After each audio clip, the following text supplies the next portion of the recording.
What's up tech fans, Kevin here on Tech Tomorrow, where we're taking a break from gaming again to bring you guys another accessory review. This time a keyboard, the Lobera Supreme Illuminated Gaming Keyboard from Tesoro. Now for those of you guys that haven't heard of Tesoro, they're still a pretty relatively young company as far as gaming accessories go. They've only been around since 2011, so only about 3 years old, and they're based in the US, and it's a bunch of gaming enthusiasts that want to make gaming accessories for avid PC gamers. So we're going to take a look at their latest keyboard, the Lobera, and take a look at how it performs, how it looks, and basically just let you know whether or not it's worth your dollar. So let's check it out today on Tech of Tomorrow.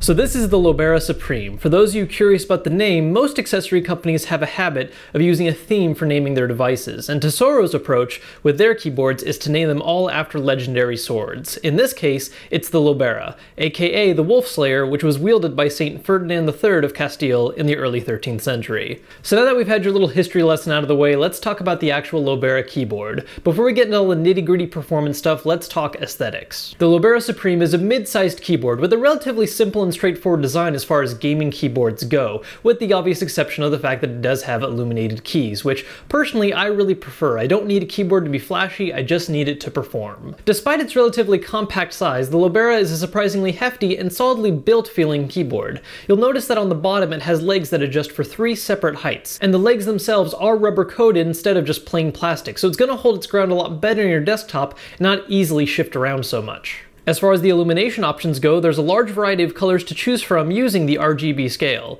It's not in the millions, but it covers all the important bases that you'll actually need. You can even adjust multiple lighting settings, like having it pulsate, or only light up those keys most traditionally associated with gaming, like WASD and the number keys. The only aspect that bothers me a little bit are the side lights, which on their own do look great, but they always add a violetish hue to things. So you won't notice it very much with red or violet lights, but if you're going for green or yellow or just plain white, you'll notice the sides take on a different color, something you may or may not like. Personally, it bothers me a little bit. Now let's take a look at performance. Now to begin with, the Lobera Supreme comes in 4 different switch types, so this isn't one of those situations where they're all red or they're all brown. It's up to you and your personal preference to choose between red, brown, black, and blue. Now for those of you that don't know the difference between switches, here's just a really basic rundown of them. Red switches have the lowest resistance of them and are really popular in a lot of gaming keyboards because you can just rapidly press different keys and they'll all read. Brown switches are the second most common, which offer a little more resistance but also have a tactile response, so every time you press a key you really feel it. Now black and blue switches are less commonly seen in gaming keyboards and more popular amongst typists, but they still see some use. Black switches offer the highest resistance of the whole group, so you really have to press down for every key press. Whereas blue switches are still a mid-ground, kind of like the brown switches, but they also add on this really loud clickety-clack sound whenever you press something, which I personally really like. It's a good midway between typing and gaming, and I like the sound that it makes, but if you have any roommates, family members, or coworkers, they might go a little insane from all the noise. Now it's worth noting that even though it uses the same color designations, the Lobera Supreme does not use the industry standard Cherry MX switches, but rather another brand that, in all honesty, I can barely tell the difference from. Every now and then I might notice that it feels a little more resistant, but never enough to really impact my sense of control. Now as far as special features go, the Lobera covers a lot of the popular basics we see in a lot of gaming keyboards. The F1 through F6 keys also act as media control options. You can switch between 6-key and N-key rollover, and the keyboard has built-in pass-throughs to hook up 2 more USB-powered devices, an audio jack and mic input, and even a DC-in jack to charge or power some other devices, and the keyboard does include a USB to DC cable to open up some more options for that. The Lobera also has 3 customizable macro buttons located right below the spacebar at the bottom of the keyboard. Now 3 macro buttons is a little low compared to some of the competing gaming keyboards out there, but with the ability to quickly choose between 5 different gaming profiles using the F8 through F12 keys, you really have up to 15 different macro keys to program, which is more than enough for most gamers. Now you can program these macros one of 2 ways. You can either go the long traditional route of using the Lobera software and take time setting them up and programming them, or you can use the keyboard's instant record option by hitting this little hidden record button on the upper right side of the keyboard, blending in with the caps lock light and others, as well as another slightly hidden switch that turns on and off gaming mode. Recording with the instant record keyboard button is a lot easier and honestly much more preferable over using Lobera software, which is really my biggest complaint regarding this keyboard.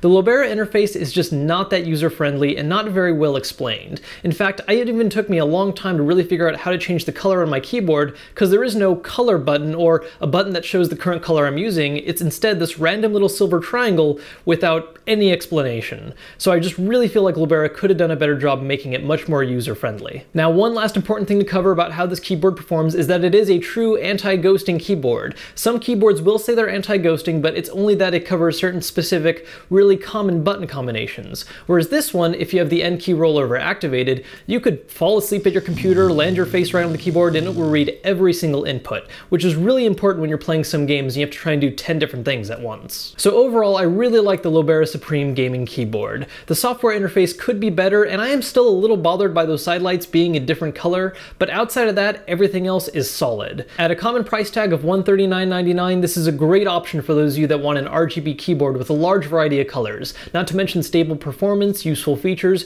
your choice of switch preference, or just a keyboard that just looks great. I really recommend it. Well, that was our review of the Lobera Supreme Illuminated Gaming Keyboard. If you want to grab one for yourself, we do have a link posted in the description. They're a bit hard to grab at the moment, but once they're back in stock, you can check them out through there. Now, if you guys enjoyed this vid, please make sure to let us know by hitting that like button, and if you're not a subscriber yet, then you should be, because we're always pumping out more content. Until next time, I'm Kevin for Tech Tomorrow, and we'll see you later.